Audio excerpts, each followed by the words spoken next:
Months that followed a Columbus police officer fatally shooting 16-year-old Ma'Khia Bryant. Opinions have varied over one piece of video. Some who have watched the body camera video argue the officer responded to a threat as Ma'Khia held a knife. Others say Bryant's death symbolizes yet another unnecessary death of a black person at the hands of police. In a conversation with 10 Investigates, Ma'Khia Bryant's mother opens up about her grief.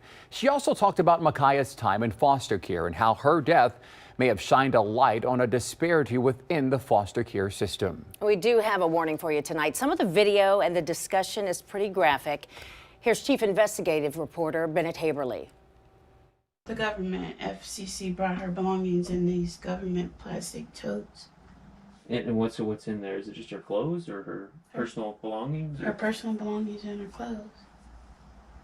And I mean, as a family, once we get here, my children are allowed, I want to show them. Paula Bryant still holds on to the flyers from Ma'Khia's funeral and a hope that she and her remaining children will one day be reunited. That's my baby. And we need to fully be able to heal and mourn, Ma'Khia. We need to be together as one. During an hour-long conversation, Paula told me her children have hopscotched through various foster placements for years. Franklin County Children's Services has at times taken over temporary custody, most recently in 2018, alleging that there were ongoing concerns that Paula was unable to meet the children's basic medical, educational, and safety needs. From Paula's perspective, she has an adequate home, but feels as though systemic racism within the foster care system is at play. A recent study by the state acknowledged there is a disparity. You see gaps in the system. Yes, I do. Yes, I do.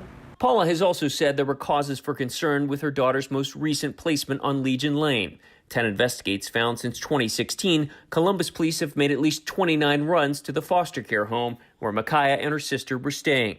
That does not include this run on April 20th. What's going on? Hey! In 11 seconds, body camera footage shows Columbus police officer Nick Reardon arrive to find an altercation unfolding and Ma'Khia wielding a knife. Get down! Get down! Get down! Before Reardon fires 4 shots. I miss my baby, and I'm saddened how she left this earth. No parents that have to bury their baby. And Ma'Khia suffered a tremendous death, if you ask me. I asked Paula if she recognized how people see those same 11 seconds differently. Some see an officer responding to a threat, while others see another example of a black person killed by law enforcement. I'm not going to comment because I just feel like other policies and procedures could have been utilized rather than to shoot my baby in the chest. The investigation into the shooting is ongoing. So too is a separate investigation by Franklin County Children's Services, which declined to discuss specifics. Paula says she's still grieving while holding on to some hope. Families deserve to be together. Ma'Khia would still be alive today if she was allowed to be home with me. Bennett Haberly, 10 Investigates. Foster mom Angela Moore declined to answer 10 Investigates questions. We also left a message through social media for Officer Reardon, but haven't heard back.